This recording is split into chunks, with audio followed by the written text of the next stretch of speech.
Et nous avons sur ce plateau Victor José Kodjovia Afanou. Il est chercheur sur le système éducatif africain et fondateur de l'OPEM. Monsieur Afanou, bonjour. Bonjour, monsieur Zinsou. Alors, votre approche est beaucoup plus axée sur la pratique que la théorie. Et pourquoi ce choix?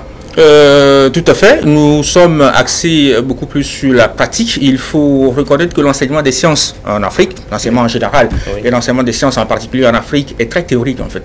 On supervise, on survole plutôt, je dirais, la matière. On parle des choses que les élèves ne voient pas, ne touchent pas, ne manipulent pas. Ce qui fait qu'on n'a pas eu une acquisition concrète du savoir qui nous permettra en fait de transformer notre environnement. Regardez un tout petit peu la méthode d'enseignement qui a conduit l'Occident vers la révolution industrielle. Quand je prends les travaux de Kepler, de Galilée, de Newton, de Avogadro ou encore de Planck ou de James Watt, ce sont des travaux purement pratiques, ce sont des travaux basés sur l'expérimentation. Et donc, il est très important en Afrique que nous accentuons notre méthode d'enseignement sur les sciences. Et ça permet en fait aux jeunes de comprendre et de pouvoir implémenter, c'est-à-dire utiliser le savoir pour changer l'environnement. Le but de l'école, c'est de résoudre les problèmes que nous rencontrons dans la vie active en fait. Voilà un tout petit peu la raison pour laquelle à OPEM, nous commençons très tôt un enseignement scientifique basé sur l'expérimentation. Nous ne négligeons pas la théorie, certes, mais la pratique permet, comme vous l'avez vu dans le reportage, aux enfants de comprendre très facilement le concept scientifique. Et qu'est-ce que vous apportez concrètement à la population à travers cette approche technologique et de la réforme éducative? Bon, il faut savoir que OPEM, c'est le fruit de 17 années de recherche qui trace en fait l'impact de la qualité de l'enseignement scientifique sur le développement, sur la création de l'emploi, sur l'augmentation du pouvoir d'achat, sur l'augmentation du rendement. Vous regardez un peu autour de vous, quand vous longez les plages au Togo, au Bénin, au Gabon et encore en Côte d'Ivoire, vous trouvez encore des hommes, et parfois même des femmes, qui tirent sur la corde pour ramener du poisson à l'extérieur. Ça date de plus de 200 ans. Est-ce qu'il n'y a pas une autre façon de faire plus simple cela? Nous sommes des peuples en Afrique, je dirais, qui sont beaucoup plus actifs dans l'agriculture. Et l'outil que nous utilisons le plus, c'est la houe. La houe date de l'Égypte ancienne.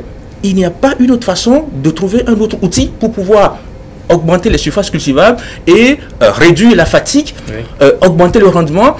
Vous avez dans plusieurs pays, au Tchad, au Togo, en Côte d'Ivoire, au Cameroun, au Bénin, des femmes qui tirent sur la corde pour ramener de l'eau d'un puits, en fait, dans des villages, en fait.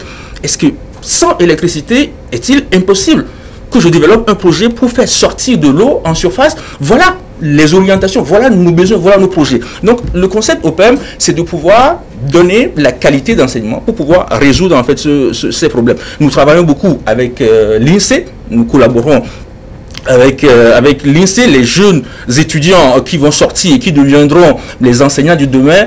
On essaie de les aider en fait à casser le cercle cyclique de l'enseignement théorique afin d'orienter vraiment l'enseignement des sciences vers la pratique et ouvrir les yeux de nos jeunes sur des problèmes que nous pensons, je dirais, normaux. C'est-à-dire, les choses se font d'une certaine façon et nous pensons que ça doit toujours se faire comme ça. On ne pense pas à l'améliorer en fait. Donc, cette collaboration avec l'université de Lomé, dont Dr Aokou est fort partisan, nous permet en fait d'injecter dans le réseau d'enseignement togolais des jeunes enseignants dynamiques et qui sont vraiment accentués sur une autre façon d'enseigner les sciences. Actuellement, vous avez ouvert une 6e en sciences et technologies.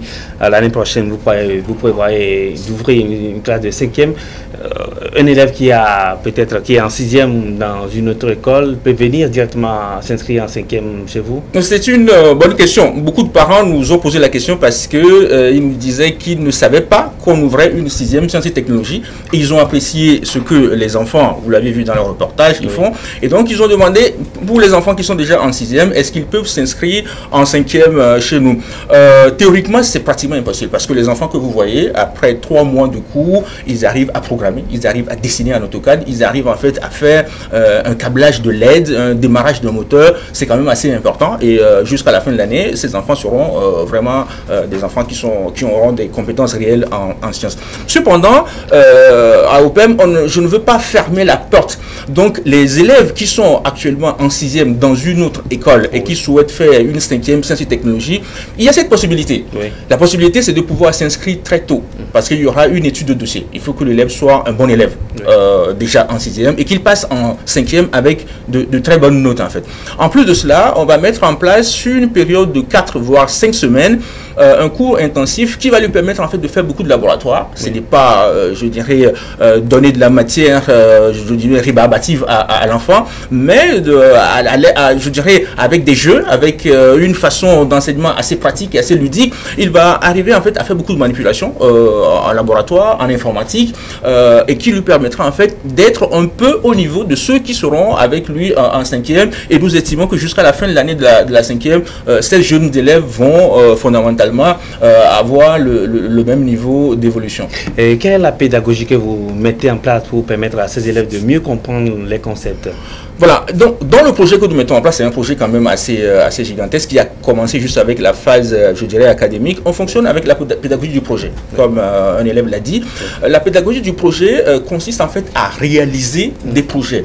Donc au lieu d'avoir une connaissance scientifique et le garder comme une connaissance que tu vas faire valoriser dans une évaluation pour avoir les points, nous assemblons à OPEM ces savoirs dans le cadre d'un projet. Nous avons un projet de concevoir par exemple un hélicoptère. Les élèves montent d'abord des l'aile, ils démarrent un moteur et puis on commence en fait à préparer le fuselage pour pouvoir arriver en fait à concevoir. Donc dans tout ce que nous faisons, ce sont des projets. Les élèves réalisent un projet et ce sont ces petits projets qui deviendront demain de grands projets, c'est-à-dire trouver un moyen de sortir du poisson de la mer sans tirer sur la corde, trouver un moyen de sortir de l'eau d'un puits sans pouvoir tirer sur la corde. Voilà un tout petit peu comment nous fonctionnons. Mais en dehors de cette pédagogie du projet, il faut dire que nos cours sont des cours très numérisés. On est très axé sur l'informatique. On utilise beaucoup les nouvelles technologies. Ce sont des cours qui sont sur Polycop et qui sont sur l'ordinateur, sur une tablette. Les élèves que nous avons aujourd'hui sont des élèves très numérisés qui sont sur WhatsApp, Facebook, etc.